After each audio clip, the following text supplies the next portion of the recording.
So, hey, hope everybody's doing well. It's a Thursday night. Let's get into things here. What are your concert goer woes? Can you dig it? Can you dig it? Can you dig it? So, you know what I'm talking about. It's the, it's the things that bug us about having to go to concerts. It's the things that maybe don't go well when you go to a concert. It's, do they sound good? Is it worth the money when all is said and done? Are you freaking out about the cost of t-shirts because now you've got enough people to work the booths? Like there was never enough people to work the booths before. I'm about ready to jump behind there myself and just start selling some t-shirts and stuff. And I just don't know why. I don't know. I just don't get it. I don't get why everything's got to be so expensive. I was just talking about it yesterday, a couple days ago, talking about, it was Labor Day. I think I was talking about it. When I went to the concert, it's 1983. Def Leppard was on tour for Pyromania. And who'd they take with them? They had a classic rock band with different members in it at the time. In fact, I'll talk about that a little bit more sometime soon because it's kind of interesting in the realm of Ozzy. When Ozzy had John Sinclair doing keyboards for him back in the No Rest for the Wicked time frame. And there's a track off of that record where he kind of takes something that he did on the album before that tour, Abominag, and he used it in one of the songs on that record. So a lot of people, recycle things, but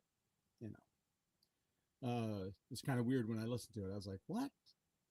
So anyway, is it the crowds? Is it dealing with the venues? Is it getting to the venue and you can't get in because some electronic system isn't working? Is it the people around you? I'll tell you. Let's just get into the details about things that bug me. I'll tell you what. First of all, like and subscribe, folks.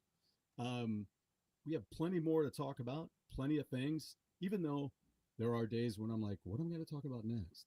I think we all have that when we're content people, right? There's always that. Am I going to be able to do that? Moment, and I've done it in the past. So, yeah, and especially if you guys chime in, there's plenty to talk about. So, if you got some thoughts on things that just bug the hell out of you, then yeah, let me know. Type it in there, put it in the comments, and we can chat about it. So some of the things that bug me, one of the big ones right now it is. It didn't used to be because I grew up with all this, I wasn't going to concerts in the 60s. I was too young, and it wasn't until the late 70s I probably saw my first concert because it was at a fair. It was at like the state fair. So I was seeing Cheap Trick and I was seeing Jay Ferguson live, and that was cool. But my first concert wasn't until the 80s when I went to go see Judas Priest and saw them at a skating rink in the middle of Pekin, Illinois. They had I think I probably mentioned this before. They had a local band called Slick New Face that opened up. And I think Slick New Face is still around up there. And so they had a female lead singer. And so that was really cool. And but here I was, second row in a skating rink with a pulled ligament in my ankle. So a fun night. But it was a great concert. It was the British Steel tour, and I was ecstatic. It was my brother dropped me off 2 hours before the show, so me and my friends were just kind of kicking out back there, just sitting out, talking, hanging out. So when they called in for the first 20 people to go in and line up in the front, then I got to go in with that group. So that was really cool. So thanks to my brother for getting me there all those years ago. 1980 was a great year for hard rock and metal. Just think about it.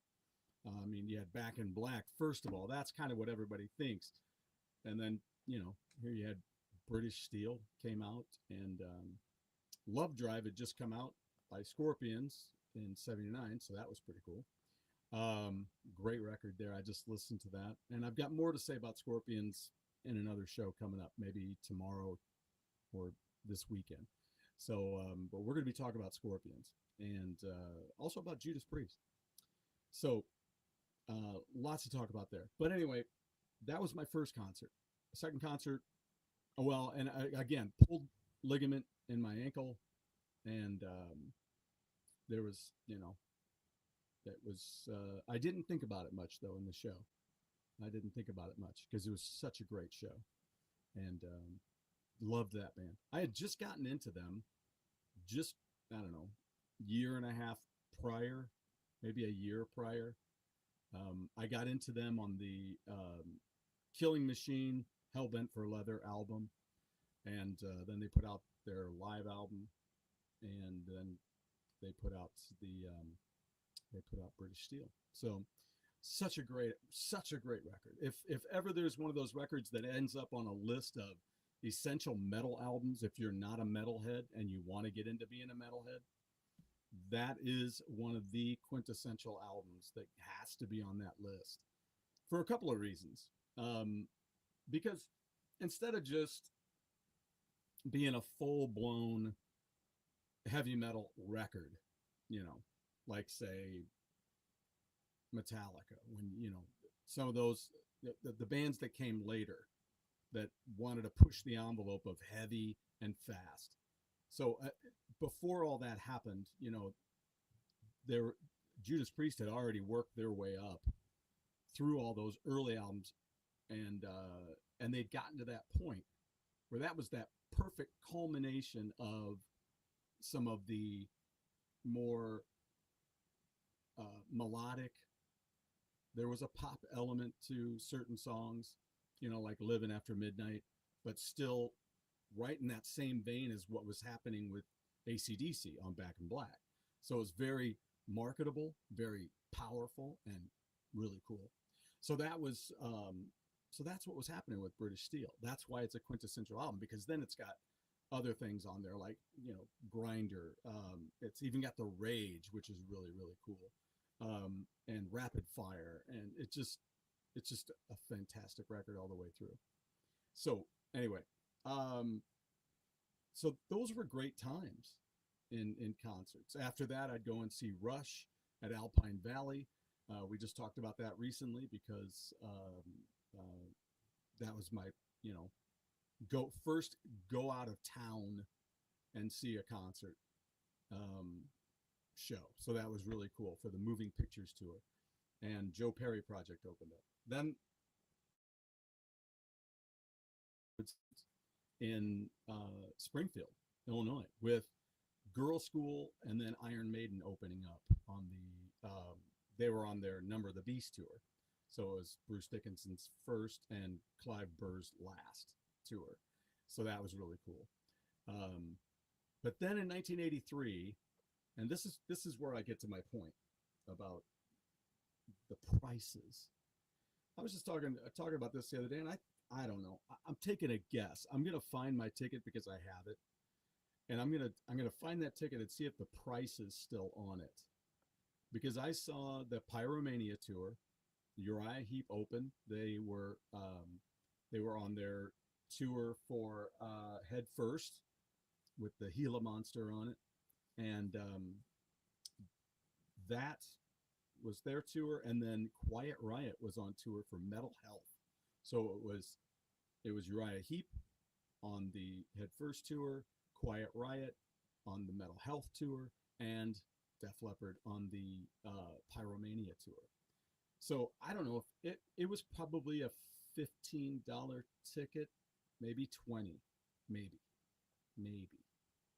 Okay. So then I went in, and I was a kid. I wasn't great with money when I was a kid. You know, I was just spend, you know, there was just cool stuff to do and cool stuff to get. And part of that was t-shirts at a concert, right? So I say that because I bought a t-shirt from, you know what? I don't know. Maybe I won't do this yet. It just depends on if I can find them all really quickly. But I have my box full of my old t-shirts. So let's see what we have. There's one of them. So there's my Uriah Heep shirt for the Head First tour. It was a Gila Monster. There's the Gila Monster with a guillotine. So very Alice Cooper. And then let's see if we have our other one here. Let's see, that's a later. Yep, okay, there's the other two right there. So we had the Pyromania shirt right there, and the let's see if there's part of the Quiet Riot logo there, and there's my Pyromania and the Metal Health. So I was able to purchase all three shirts for, I don't know, I'm gonna say $40. Let's just say 40, 45. If we do an even $15, which I know is not what it was probably $12 a piece. So maybe 36. So $36 to $45. So so that was great. Obviously, I still have them. I can when I'm in pretty good shape, I can wear all of those still. And there you go. I don't understand it, because the other night I walked into the STYX show with Kevin Cronin Band opening up, which is essentially the guys, REO guys, and Don Felder was opening before that, and I'll talk about that a little bit here. But walked in, I was like, well, I'm on my way. I'll just, usually my wife's like, well, get a shirt, but I'll be damned. I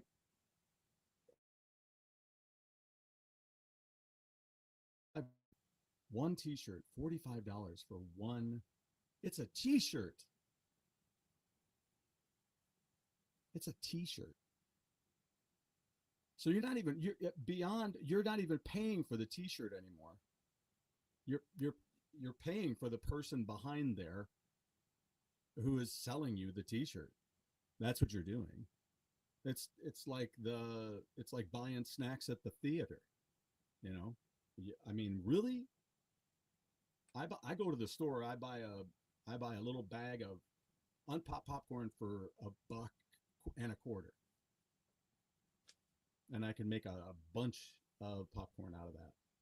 But I don't know, man. You go to the theater and they want you to spend $11 on a bucket of popcorn. I don't know. I don't get it. Well, it's refillable. Yeah, I'm seeing one movie. How long do you want me to be here to finish a whole bucket and then get another bucket? No, I don't know. It's weird. But $45 for a t-shirt, I just couldn't do it. I don't know. I went to Kiss and I bought the one shirt, but it was long sleeve, really nice shirt. Long sleeve. I bought that for $50 or $60, I think it was. I can't do it anymore. I've abused myself and my wallet enough on that. It's kind of like, I don't know. It's kind of like the way I felt about, when Gene Simmons was here, and I get it. When they show up at a Comic-Con, they're there and it's business, and they're there to make some money. They can meet some people, make some money, and do it that way. But still, it tells me to not go up there, because I'm like, I'm not doing it. I've spent a bunch of money already buying the original records and then buying the CDs when they came out, and then buying the remastered CDs when all those were released. I'm like, I've spent enough money on you. I think you should just say hi. So anyway, I'm sure there's a lot of people like standing out by their booth and going, click. There he is. I saw him. I don't know. I don't know. What are some of your big pet peeves about going to concerts?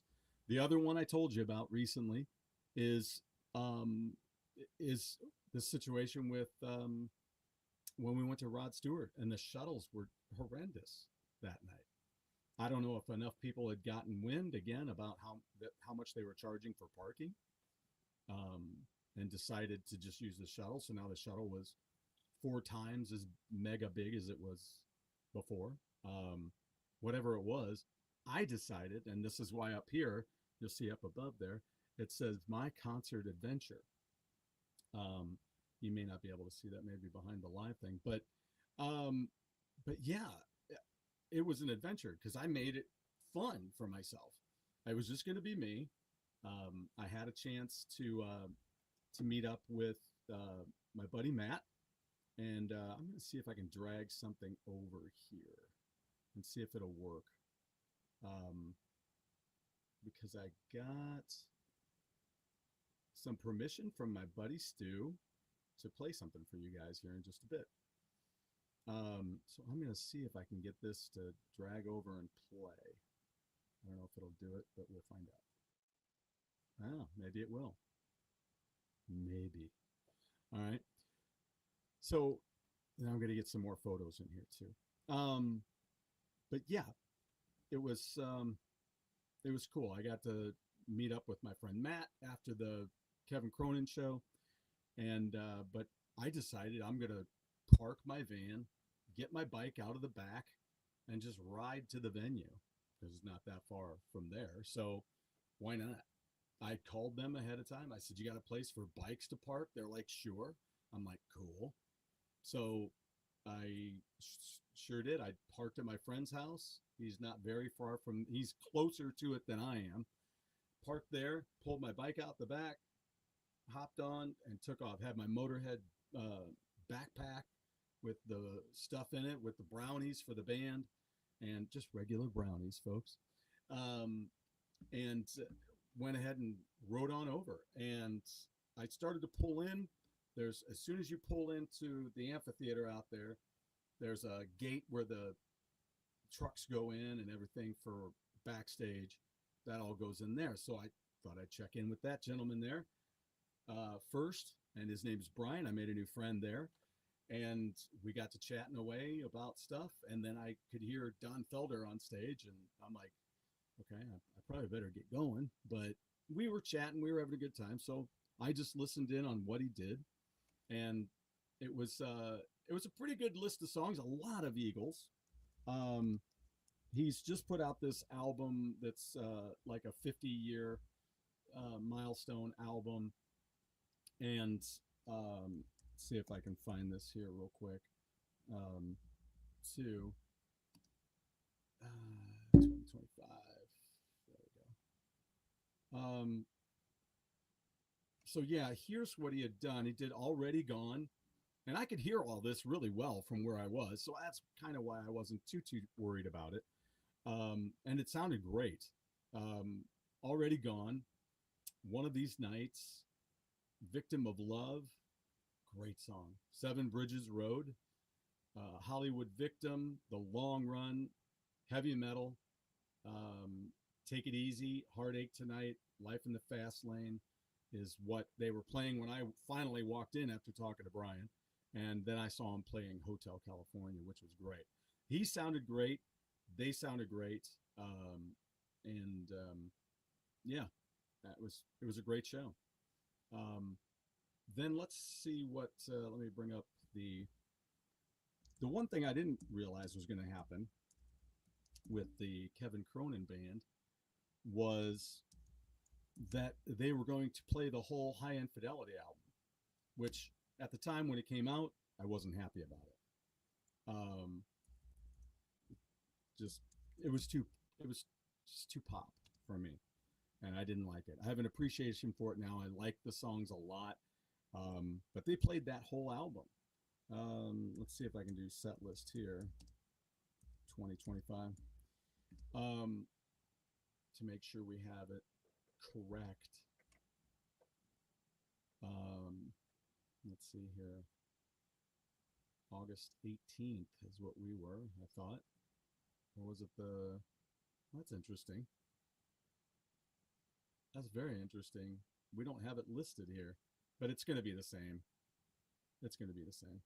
So they just did the whole High Infidelity album, which was Don't Let 'Em Go, Keep on Loving You, Follow My Heart, In Your Letter, Take It on the Run, Tough Guys, Out of Season, Shaking It Loose, Someone Tonight, and I Wish You Were There. And then they went into Keep Pushing, Time for Me to Fly, Riding the Storm Out, Can't Fight This Feeling, and they ended with Roll with the Changes. So that was a great show. They did a great job. He sounded great. I'm not going to sit here and go, he sounded just like he always did all those years ago. No, he didn't, but he sounded great still. He was doing great. It was an enjoyable show. He, just like anybody else, if I was in the same situation, I would, you got to go with how you know how to sing those songs and not overdo it, and the crowd, of course, was singing right along with them. And I got to get a few of these. Let's see if I can get some of these photos pulled up for you too. I got a lot of the STYX ones already in here, but or all ready to go.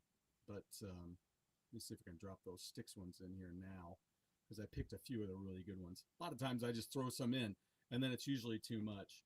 But of course, they're the toughest part is they're the HEICs, which I have to convert those real quick, which drives me crazy.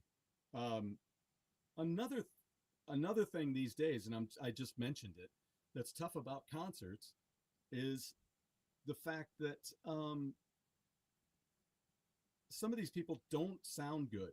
And we've talked about this before, and you've thought about it, and you've seen the bands that maybe don't sound great. Their vocals aren't as good, or anywhere near as good as they should be, could be, used to be. And there's a lot of people that go, oh man, they're as good as they always were. And I'm like, no, they're really not.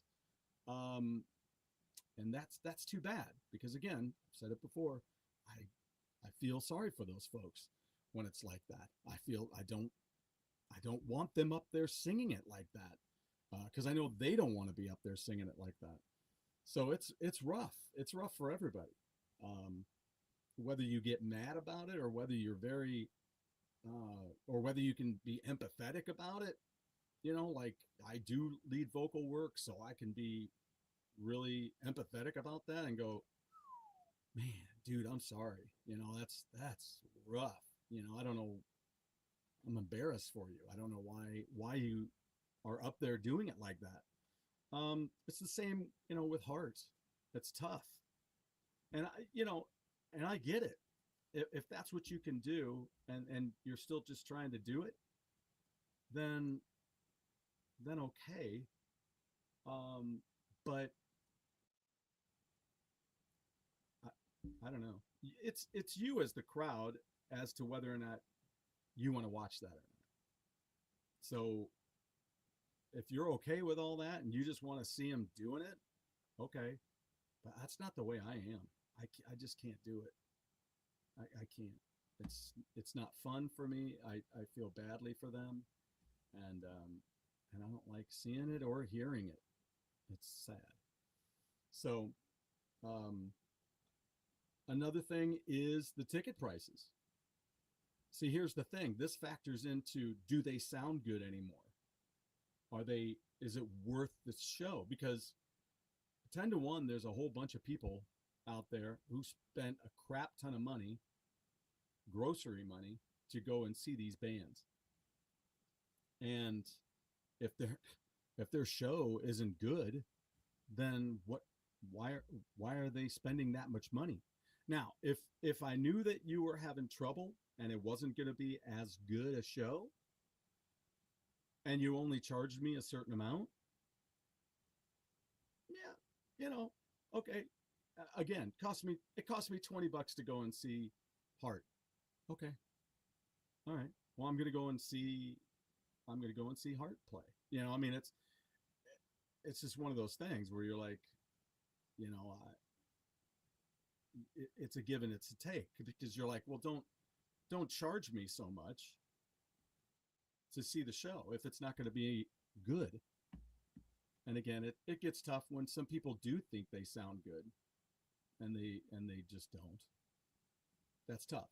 It's a tough conversation to have with friends when they're like, oh man, he was great. You're like, really? Okay. I don't know what you heard, but that's not the same show I heard. What I heard was, get me out of here. I can't handle this anymore. Um, you know, and that's tough. That's tough, especially when it's your favorite bands. Some of them do get close, and I love that. I like the fact that some of them get close, and they know professionally, they know where they can still do certain things and where they need to back off, or let the crowd have some of it, because they are going to sing along. So why not?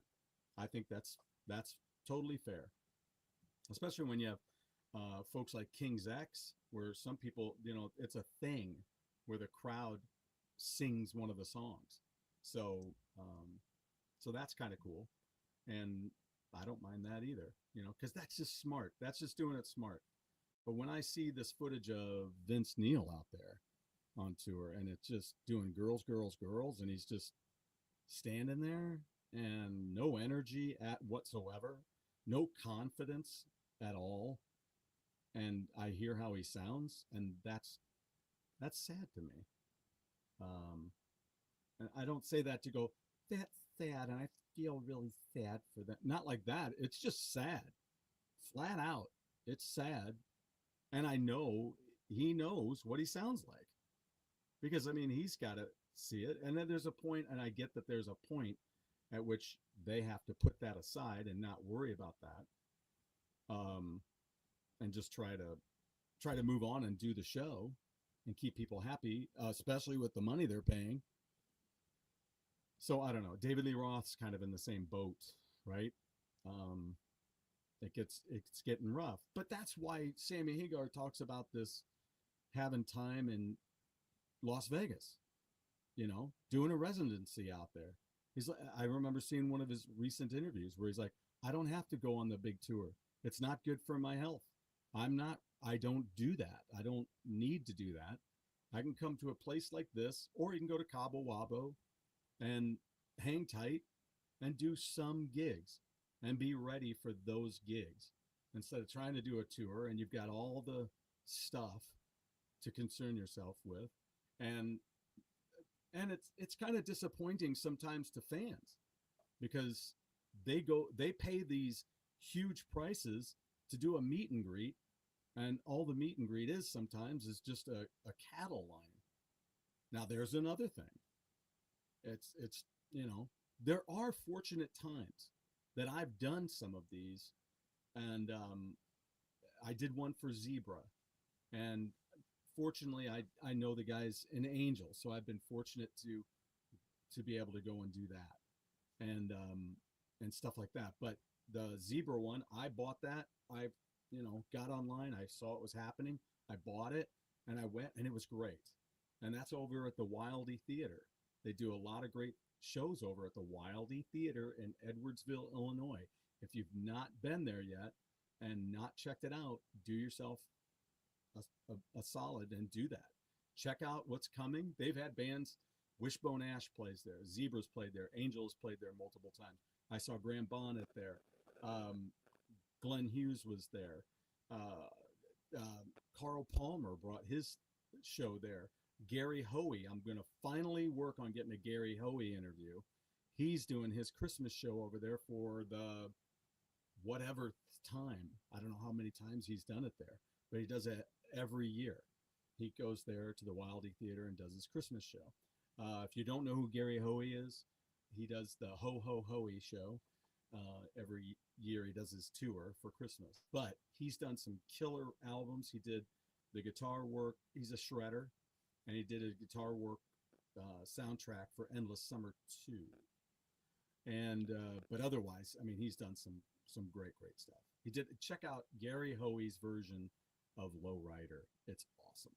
So lots of great stuff. So check out the Wildy Theater though over there in Edwardsville, Illinois. It's just on the other side of the river from St. Louis. Great place to go. It's a great venue, great sound, and it's very intimate. Even if its show is sold out, it's still an intimate, awesome show. Great theater, great place. And they have a whole list. Sometimes they do movies over there too. So if you want to go do a classic movie night, they do that over there. Great place to be. So I'm looking through some of these as I'm thinking of. There's got to be a couple other things that bug me. Let's close that. That bug me about the shows. Another one is, I hate to say it, but it's the people. It's the same thing as a movie, right? Sometimes it's just the people. And you're like, oh, dear God. So we went to go see, was it Foreigner? What was the tour? Loverboy and maybe it's Loverboy, Foreigner, and STYX. Maybe that's what it was. And we're out there, and then there's people standing up. We're on the lawn and with a group, right? And then there's another group that's kind of in front of us, and they're just standing the whole time. Now, they're not standing they're not looking at the show. They're just talking to each other. And you're like, what are you doing? They're not even paying attention to the show. They're just standing there talking. Like this is some social event. I couldn't believe it. It was weird. I'm like, so you're going to stand in front of me, not because you're into the gig. You're just going to stand in front of me and face backward and drink a beer and talk to your friends. That just made no sense whatsoever to me. You know, that's the other thing for me too is that it's, do I stand up or sit down? So I went to the factory. We went to the factory a couple of years ago to see. It's a theater that's out in like what we call West County in the St. Louis area. It's a nice venue. It's very modeled after the Pageant, which is down in the Delmar Loop area, and it's nice. It's a great venue. The weird thing is when we were standing in line, they go, does anybody want to buy an express pass to get in faster? An express pass for a concert. I mean, is this Disney or Six Flags or Universal, or is this a concert hall? It was just very strange to me that they would have an express pass to get in earlier. And I said, well, isn't it weird though? If you sell enough express passes, it's not really faster, is it? If half of the people go into that line, how much faster is the express line if everybody's spending $10 extra to step into a different door? I don't know. It was weird to me. That's very weird. I'm like, why don't you just make a plan to let people in earlier?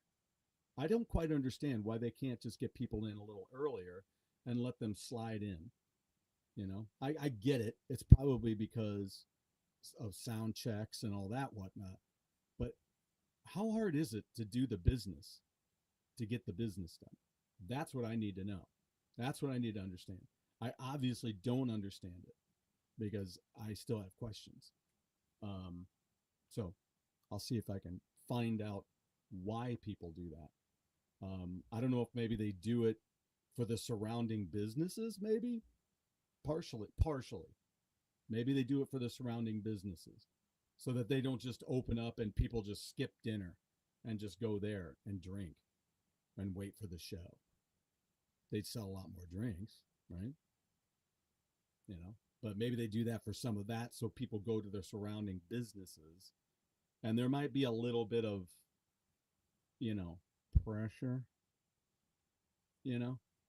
from the outlying businesses that say you can't, we say you can't open that early because then otherwise we don't get the business that we should have. And I get all that to an extent. I don't know. I'm just tired of the whole thing with the pressures, and but I don't own a business. I don't own a big business. I get that. You know, I know. I know. So maybe one day when I do, I'll understand, and I'll be like, "Hey, don't open up." No, I don't. That's not going to happen. So anyway, I have a few good shots in here. Let's take a look. Let's start here. Here we go. We got Don Felder there. That's the end of the gig there for Don Felder. There they are up there playing Hotel California. They got a video going behind them. The one thing I do really like about these concerts these days is this technology with these screens behind, and you'll see more of what I'm talking about. But if you've been to concerts lately, you know what I'm talking about. I do love these though. They can play videos up there that they've had made, or they can just put some, they put all the album covers up there, or you'll see in the Kevin Cronin Band did some collage work. STYX did some really cool stuff as well. I'll show you that here in a second. So Don Felder had the Rock and Roll Retreat sweepstakes, and looks like they're doing that in Nashville, October 23rd through the 26th. So there you go, a little plug for that. But they did a great job. They sounded great. And there you go. That's a little something from the screen up above, so you can see Don there. I'm going to see if I can get Don on the show. I would love to do that. See if Matt might be able to help me out.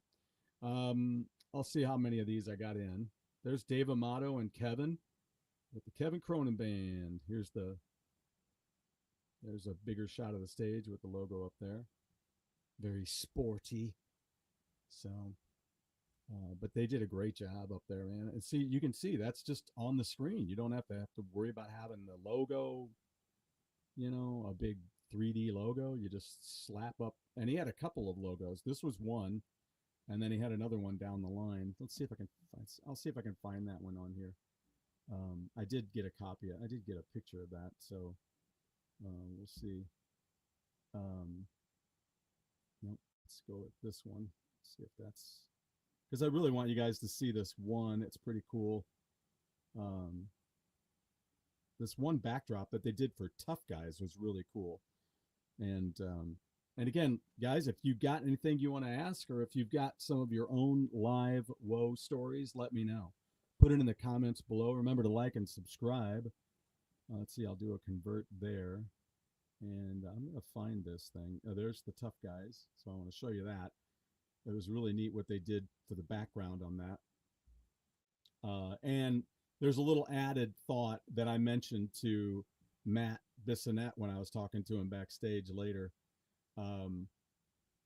about that Tough Guys thing. Let me see if I can. All right, so that's that logo. I had the two logos, though, on stage. Let's see if I can find that other one real quick.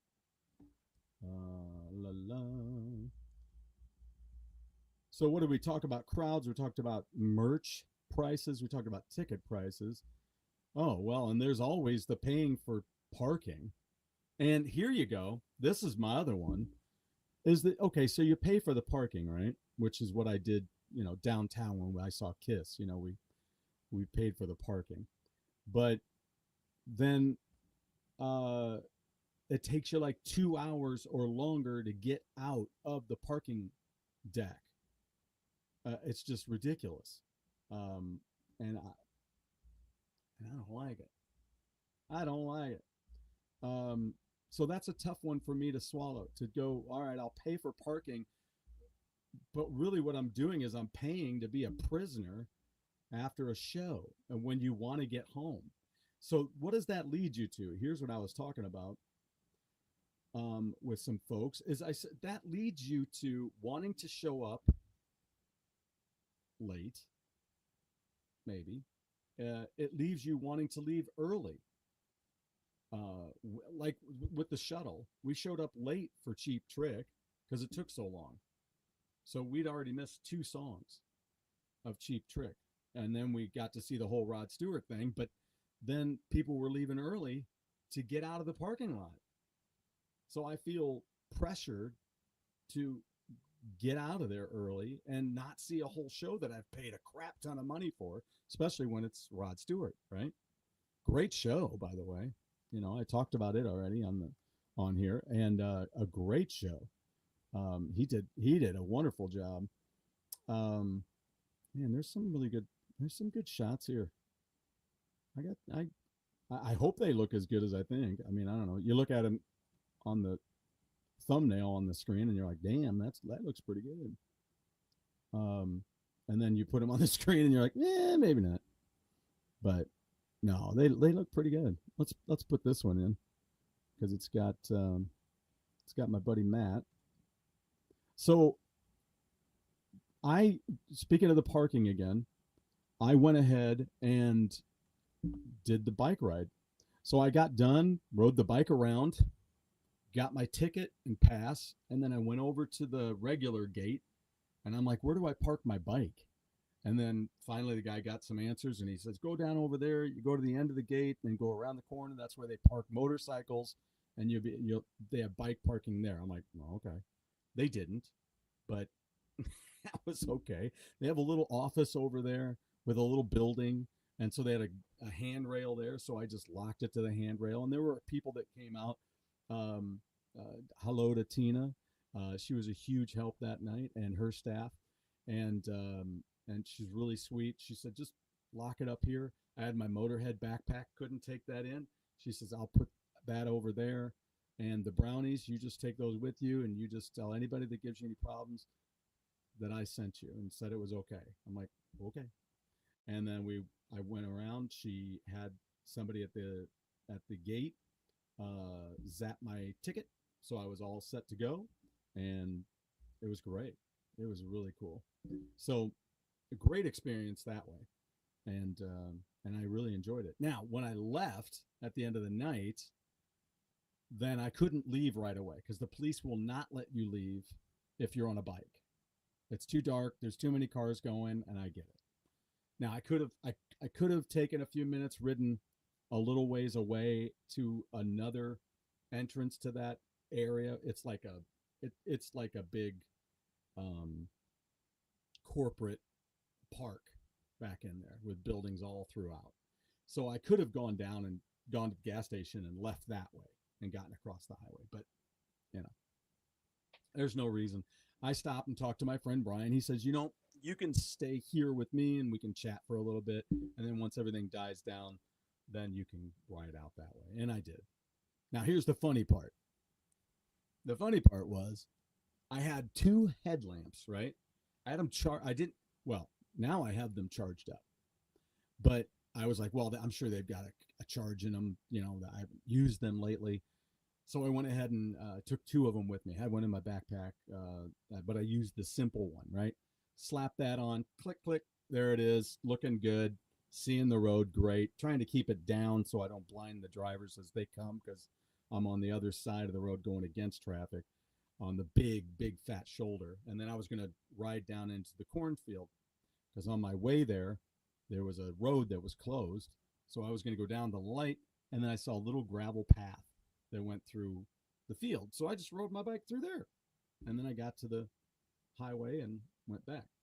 So I did ask a cop. I said, man, if I go across that bridge that says do not trespass, where the bridge seems like it's out, he goes, nobody's going to bother you.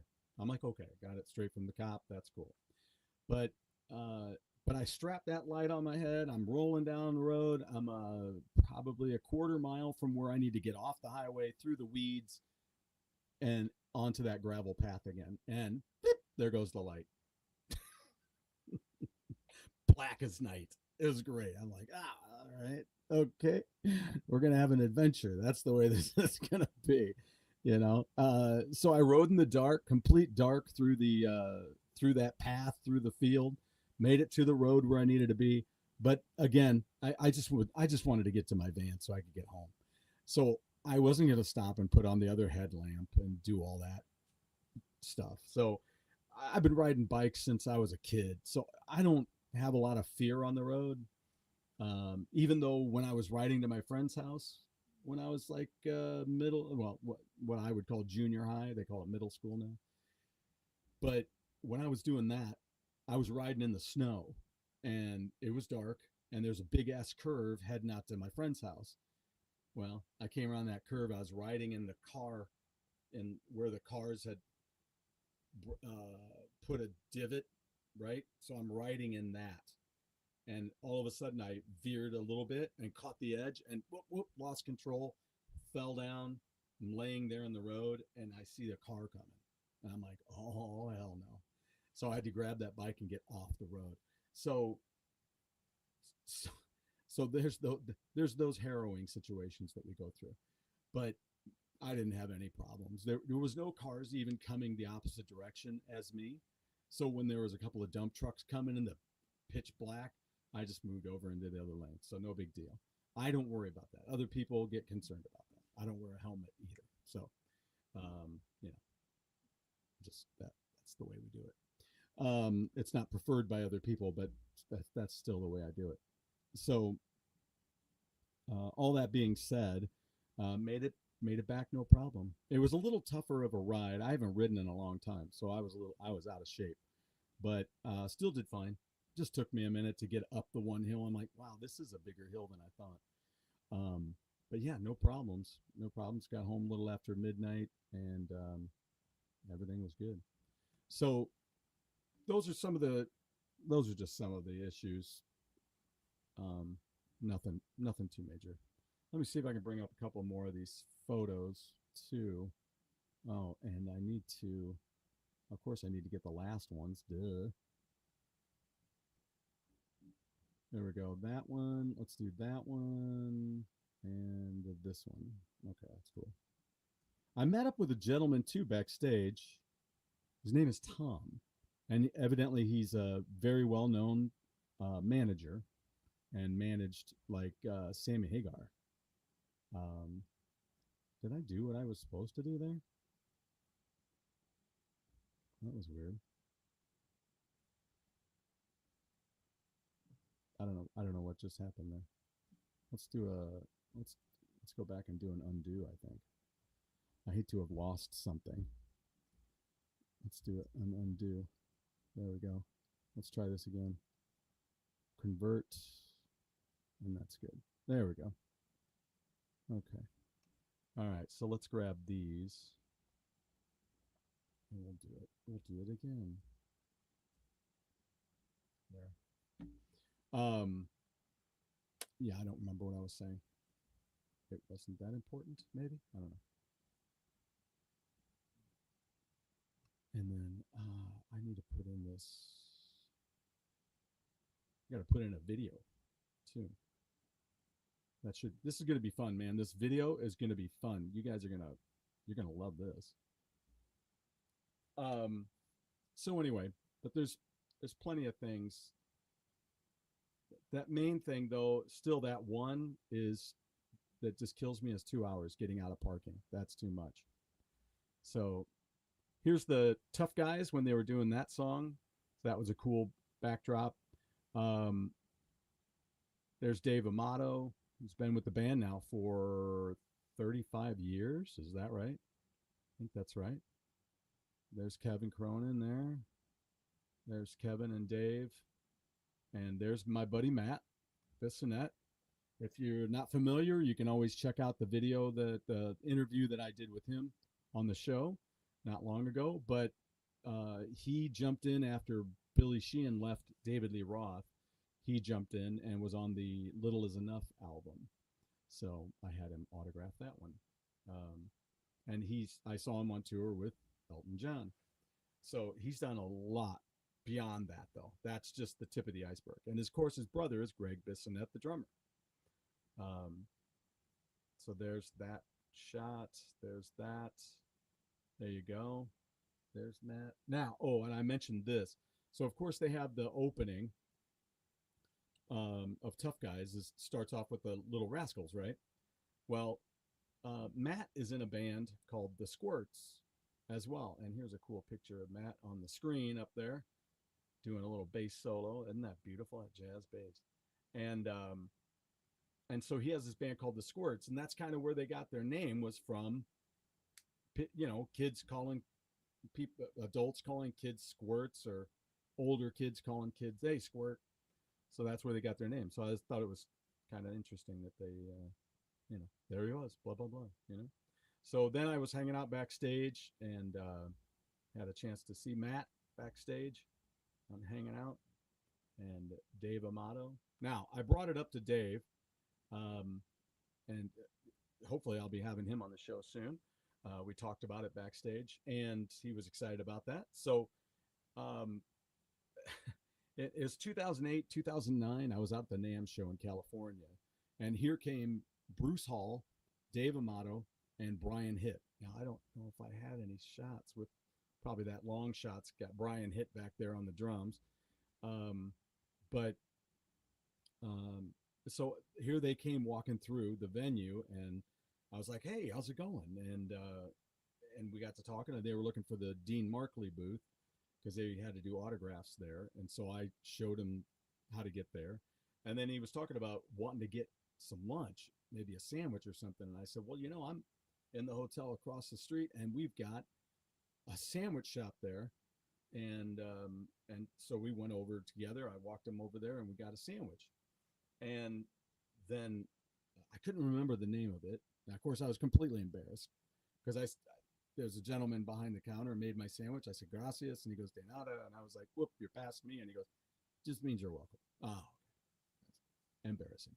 So, so then we did that. Well, I reminded him of that backstage. I was like, I don't know if you remember this or not, but 2008, 2009, I walked you guys to the Dean Markley booth, and you wanted to get a sandwich. We went back to the hotel, got a sandwich at this sandwich shop. And I'm like, it wasn't a Subway. It was something just as big, though, at the time. It had green in the logo, and I could not think of it until I talked to Brian on my way out of the venue. And I immediately just said Quiznos. But he looked at me, Dave did, and he says, I remember that. And he ran over and told Matt, because Matt had already said something to him about that. And he goes, I remember that. I remember that. So it was a lot of fun. It was great to talk to him about that. So yeah, good times. So a great show. Here's some of the shots from the STYX show. They, of course, did the whole Grand Illusion album, which just sounded amazing. I came in right toward the end of that because I was back talking with Matt. But man, I was just right backstage. You could hear everything, and they sounded phenomenal. Tommy sounded as good as ever, just killer. That guy just never seems to lose it. It's just always on point. Let's take a few looks at some of the shots here.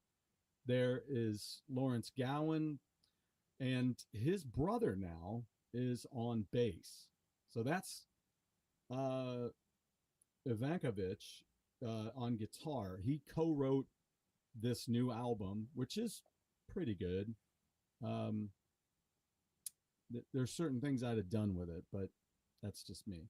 But right behind him there, it's Terry, I believe. Terry Gowan is his brother, younger brother, who's on bass now. So that was cool. They all did a great job. And of course, there's Todd back there on the drums.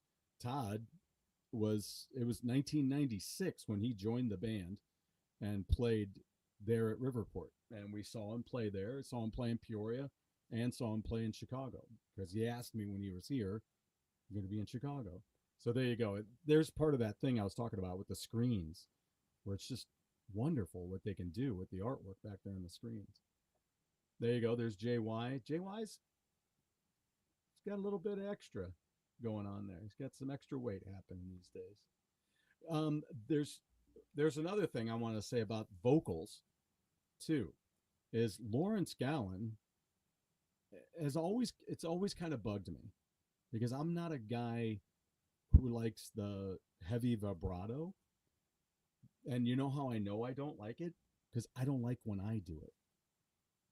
I don't like when you are running out of air or you're holding a note and you tend to, you're like, oh, that drives me nuts. And there's days back in the past where I didn't think I was doing it. And I totally was. I'd watch a video that, I'm like, oh, well, I didn't want to record this.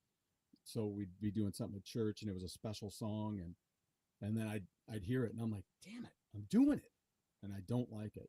And I don't like when, how do I put this? And I don't really like it when other people do it, if it's really heavy. Now, some people that are really heavy with that, the number one that comes to mind is Glenn Yarborough. If you've never heard Glenn Yarborough, you may not have, if you're Lord of the Rings Hobbit fans, you may not have known that you knew who Glenn Yarborough is. But if you watch that, if you watch the Hobbit, the animated one from Rankin and Bass from like 1978, that's Glenn Yarborough singing all of those tunes in there. And just like, it's the whole time it's like you're in a car that just won't stop shaking. And or that funny thing you did when either I did with the kids or somebody do with you and make you do it. They just shake you a little bit. And everybody thinks it's funny. Anyway, Lawrence was Josh Groban is another one that does it. I call it Goat Boy. Another classic rock person that has a lot of vibrato is Stevie Nicks. She has a lot of that vibrato. You'll notice it when she's holding those notes, and she'll be like, eh. So it's like that. And Lawrence would do that. Now Dennis doesn't do that, and so when Lawrence would do that, it would bug the hell out of me. So, but he's better. It was better this time. He didn't do that, and it was good.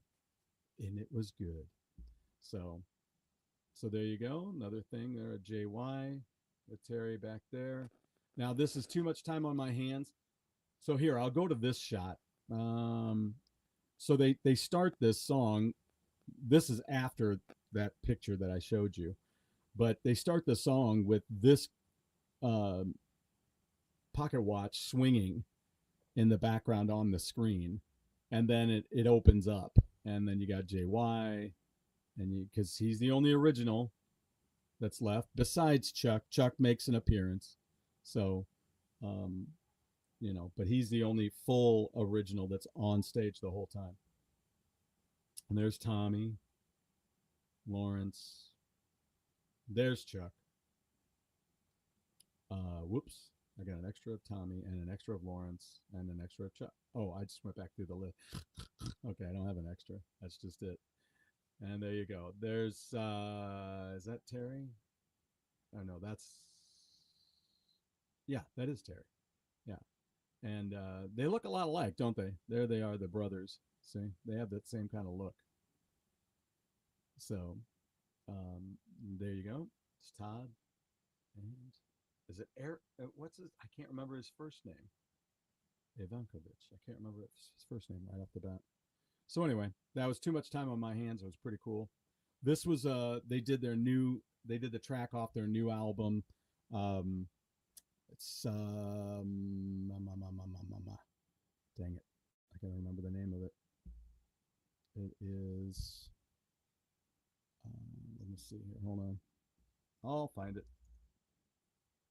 I haven't gotten into the album too far yet, so it is called Build and Destroy. So when they were doing Build and Destroy, they ran their video back there in the back, which was just full of AI, stuff, especially of them. JY looked a lot younger and in better shape. There he is, Todd. I was trying to get Todd on the show, trying to say hello. There you go. They did Mr. Roboto, people. That was a trip. Seeing him do Mr. Roboto. It was great. I love that. I love that song. I really like the record. There's things about it I don't love, but there's a lot of songs on that album that I just really love. And it just, I don't know. Let me see if I can, yeah. On that, you have Mr. Roboto, Cold War. It's great. Don't Let It End is a great ballad. High Time is a lot of fun. Heavy Metal Poisoning, of course, which is the JY song on that record. Just Get Through This Night is fantastic. Double Life is a pretty good tune. Haven't We Been Here Before is one of the best classic Tommy Shaw ballads I think of his career with STYX. Haven't We Been Here Before? And then Don't Let It End, the whole reprise at the end. So, but see, look at this, just beautiful colors. I mean, those screens are just amazing back there. Put so much on it. And there you go. There's Chuck. And let's see what we've got here. Tommy there. And their big bow at the end. So, yeah, great show. Great show. A lot of fun. People had a lot of fun. You know, those are the times where I think I really noticed it at the Judas Priest concert, because I think I talked about this, where the people were standing for Sabaton. A lot of people around us were standing, including us, for Sabaton. But then during Judas Priest, people were sitting down. So I was like, But there were times where I'm like, I gotta stand up. I can't sit down. I can't stay down. It's just the way it is. It's kind of like watching Braveheart. I can't sit back and go, yeah, let's watch Braveheart. No, it's like, you're up, Braveheart. Okay. So it's exciting. It's exciting. So here you go. I have a little bit of an exclusive here tonight. I talked with Stu today and asked him if this was okay to play tonight. I want to point out some great records as well. No, that's not what I want to do. I'm going to start doing something here on the show where I will promote some new albums that I know about that are in a vein of music. I'll kind of tell you what that vein of music is, and kind of tell you about a record. So some of the things that I want to mention, let me see if I can find.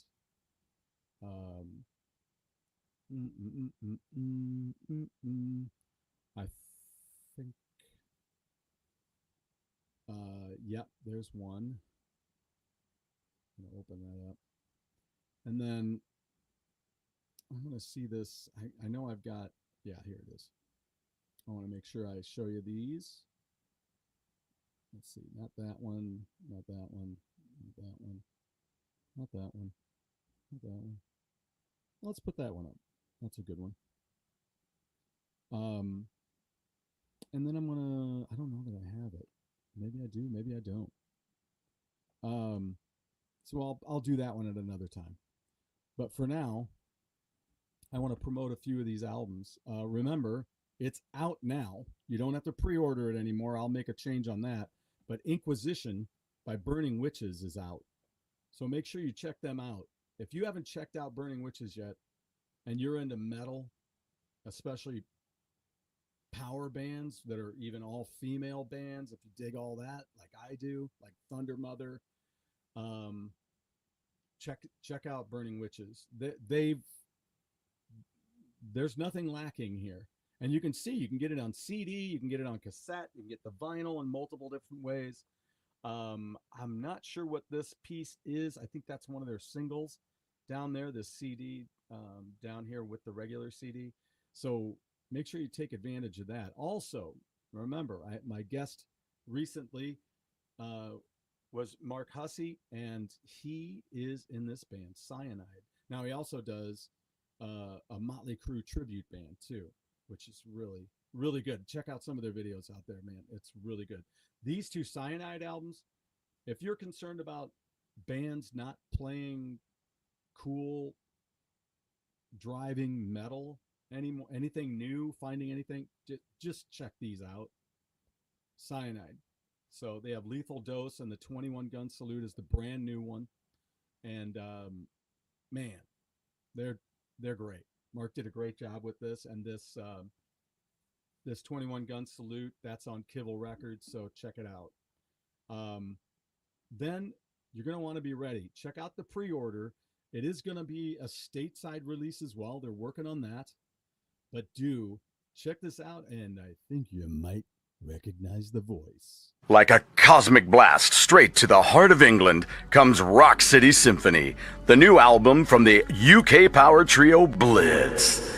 Full of impact, with a complete running narrative throughout, Rock City Symphony is an anthem-laden slice of pure rock perfection that takes you to the furthest ends of the cosmos. The album is accompanied by a stunning, autographed, full-color comic book illustrated by legendary artist Dave Hurst. That comes signed by himself and the band. I mean, damn, this is epic. So buckle up, true rock believers, and welcome one and all to the Rock City Symphony. My Rock City Symphony. When this world brings me to my knees, you're the radio inside of me. My Rock City Symphony.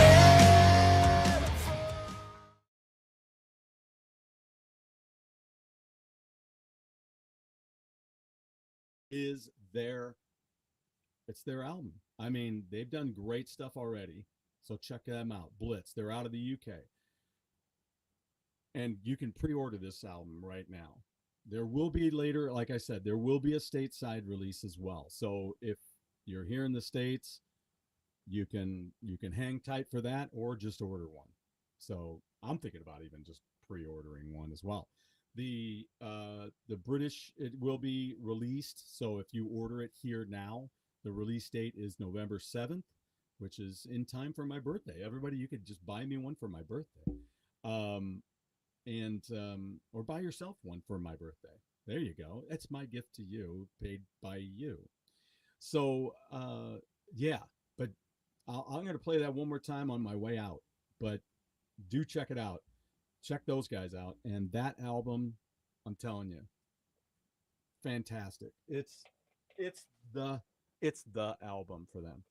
It knocks it right out of the park. So,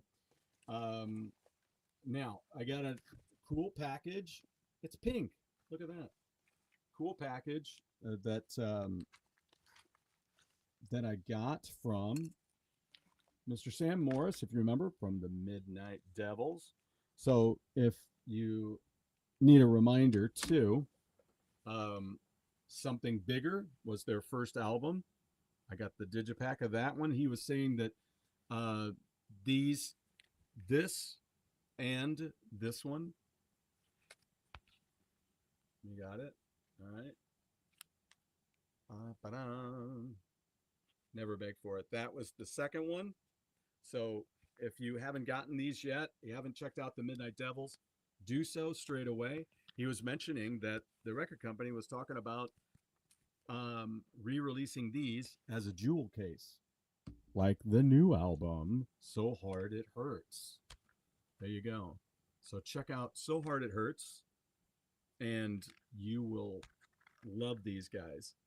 If you dig your, I always say, if you dig your 80s metal with a bit of a punk punch, that's what it is. It's going to the frat party. It's going up to the big trash can, and that's what the punch is. It's the cool 80s metal feel with a punk punch. That's what it is. And sent me a really cool sticker. I love their stickers. I love the artwork. It's upside down. I love holding things upside down sometimes. Who doesn't? You know? So there you go. And that is their sticker for the Shock the World single that just came out. And of course, I get my $69. It's my $69 from the Midnight Devils. This is his cousin. You'll see this guy in their videos, and that's their cousin. That's his cousin. I was like, I just found that out when I was talking to him last time. And there you go. Here's the album sticker, So Hard It Hurts. So do yourself a favor, get right out there. And if you love it loud, you love it hard, there you go. Midnight Devils. And he was really cool. He sent me a guitar pick. I love that. Love it, love it, love it. One day we'll be going through my guitar pick box soon. Now, speaking of things that are concert driven. I realized that the one thing I didn't have is I didn't have a real good collection of Cheap Trick. And two things: it's worth having, and secondly, I deserved it. Right? I deserve to have it. So why not? So I invested in this. If you haven't invested in this and you're a Cheap Trick fan, or a new Cheap Trick fan, or you're hearing about Cheap Trick for the first time right here, right now, I want you to want me. I want you know that song. So if that appeals to you, and so many other great songs by those guys, including some of the tracks that showed up on Top Gun, Rock and Rule. What's the other one that had great songs by them on it? Oh, come on. I can't think of it. Anyway, but if you dig that stuff, check this out. It is the complete Epic Albums collection on CD. So I just pulled this out of the package. I've been dying to do this on the show.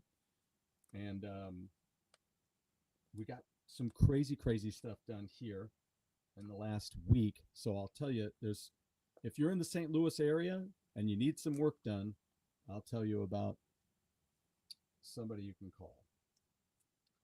And they do great work. It was fast and it was great. They put up a backsplash in a day for us. So that was kind of cool. All right. Plastic is off. Bye-bye. All right. So look at that. Okay. So here we go. Let's see how this opens. Does it come out this way? What's it do? Wow. This is interesting. Okay. So it's got a lid on the top and the box goes like that. So there you go. And this is going to be one of the next things I'm going to do too, is it's got a booklet that comes with it. So let's see what that is first. So we've got a booklet. And there you go. Opens up the complete Epic Albums collection. And it's got all of the albums listed in here with all the song titles. This has the, at Budokan, the complete concert. So you may have seen this album cover. Sorry, I'm trying to get it to you right there. You may have seen that album cover. And that's the one. That's the new complete one that they did. There's a good band picture with Bunny Carlos there. Man, it's been a lot of years since he's been gone. Wow, look at that. Dream Police. Found all the parts. There's 14 discs in here, and it was just over $40. So I was like, $40. But I'm like, yeah. Now they're Standing on the Edge. That's one of them that I do have over there. And this is from around that time frame. There's The Doctor. So there you go, kind of around that same time frame. The next album after Standing on the Edge. So this is going to go everything from their first album all the way through Lap of Luxury, and Busted is the last album in here. So there you go.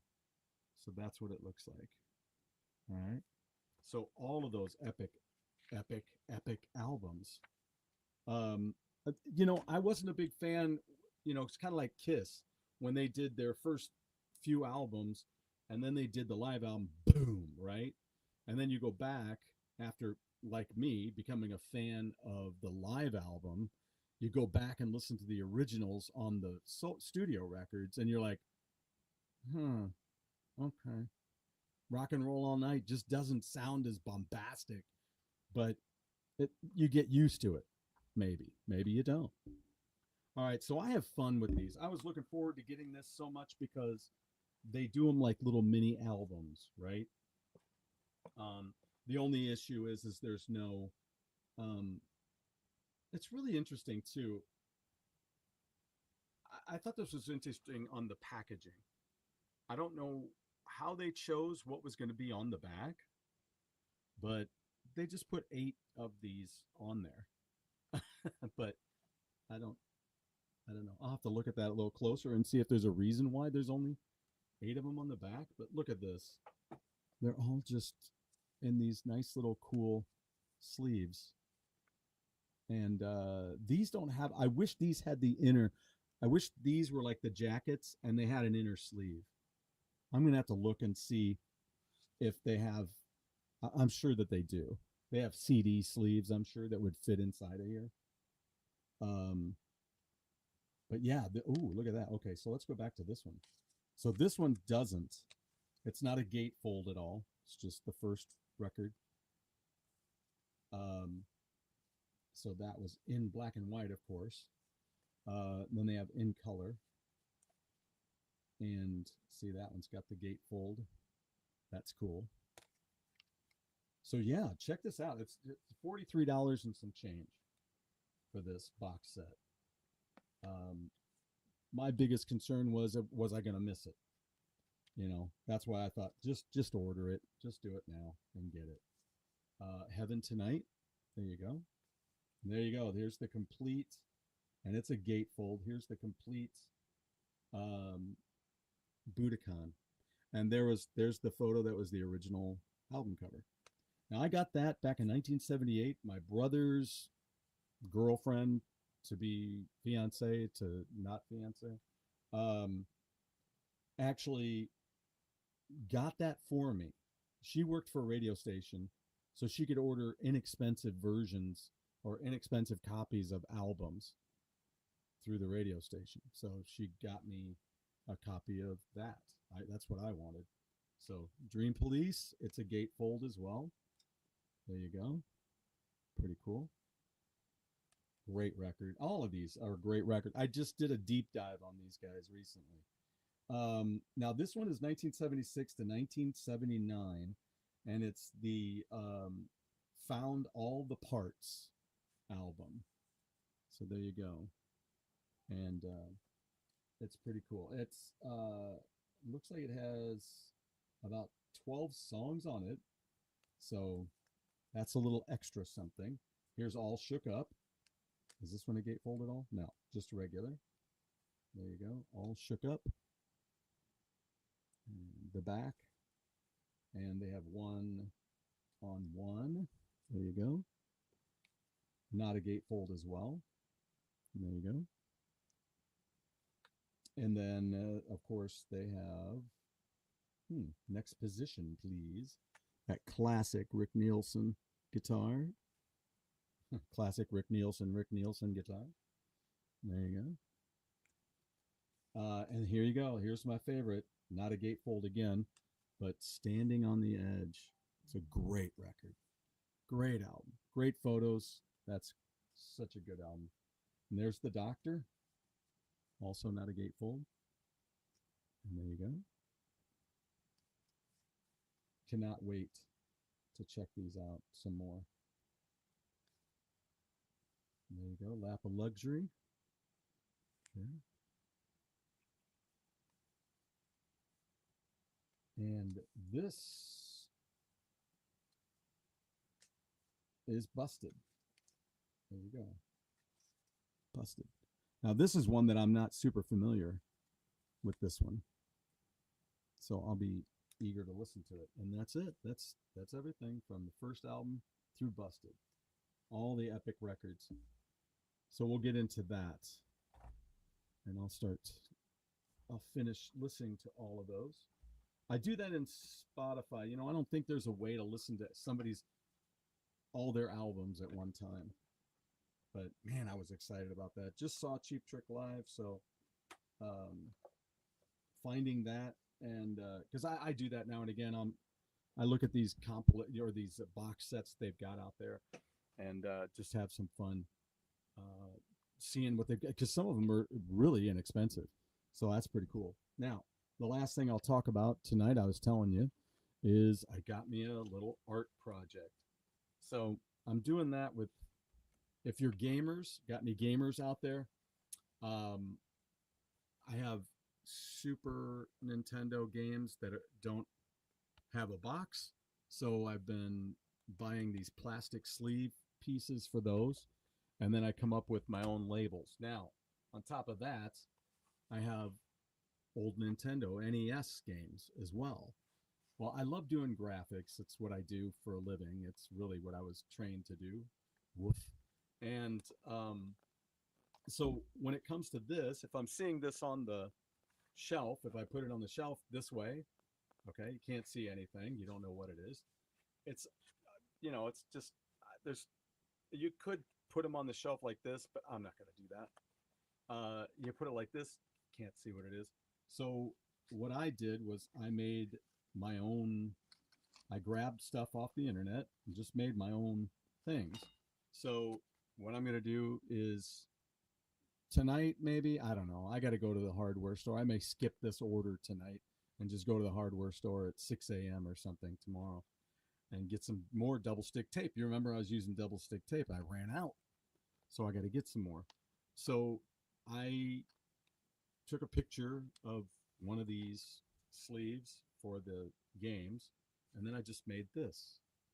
So there you go. Got a side piece there, and I just, it's a rough thing. So, it'll sit like that on the side. That's what it'll look like on the side. And then that's what it looks like on the face.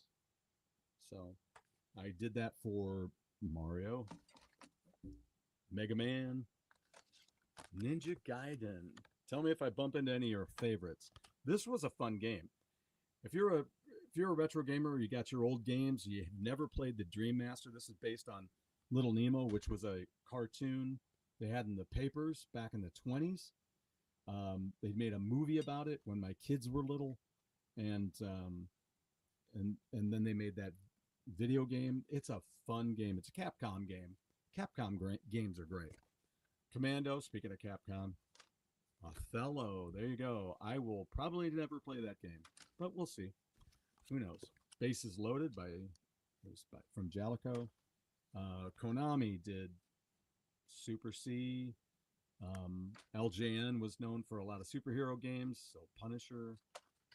Data East did a lot of my favorite games. I have a lot of fun doing Data East games, and they did RoboCop. Played the RoboCop machine up in Illinois. Where the heck was it? And there you go. Pinbot. I'm dying to play that game.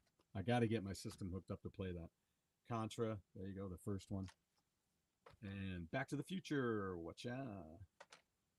Top Gun. That is the second mission. And Top Gun. Regular. And finally, Tiger Heli. A shmup. Shoot 'em up game. If you don't know what that is. A shmup. So yeah, I think that's about it. Otherwise, so I'll keep in touch. We've got some news things to talk about. I'll be doing that tomorrow, and hopefully I'll be back in your face. And I've got a lot of guests coming in to do stuff. I'm actually going to get a hold of my friend Katie, and I think she's going to come in and do a show right here, which kind of flipped me out the first time she did that. She's like, I'll come over and do a show at your house. I'm like, okay, that's cool. She's a lot of fun. Love her to death. I call her the rock and roll angel. And so, yeah. So hope you guys are doing well. Hope you guys had a great Labor Day weekend last weekend. It was a good long weekend. It's beautiful weather. I hope it was very much that way for you where you are. And I got a lot of things done. So the war to end all wars has really, the dust has settled. So it's nice. Very, very nice. So I'm going to leave you guys with this on the way out one more time. So if you missed it the first time, or if you just are like me, you're dying to hear my voice again, that didn't sound right at all. Or did it? Yeah. So enjoy the rest of your week. Tomorrow's Friday. I mean, we're almost at Friday already. We've got about $1.50 left and we're at Friday. So enjoy your Friday and enjoy your weekend. And I'll be here. I'll see you. I'll be back. And in the meantime, remember, here we go with Blitz. Like a cosmic blast straight to the heart of England comes Rock City Symphony, the new album from the UK power trio Blitz. Full of impact, with a complete running narrative throughout, Rock City Symphony is an anthem-laden slice of pure rock perfection that takes you to the furthest ends of the cosmos. The album is accompanied by a stunning, autographed, full-color comic book illustrated by legendary artist Dave Hurst that comes signed by himself and the band. I mean, damn, this is epic. So buckle up, true rock believers, and welcome one and all to the Rock City Symphony. My Rock City Symphony. When this world brings me to my knees, you're the radio inside of me. My Rock City Symphony. So remember, folks, when you step out your house every day, I'm going to preach tomorrow. Just remember, bring everybody else's joy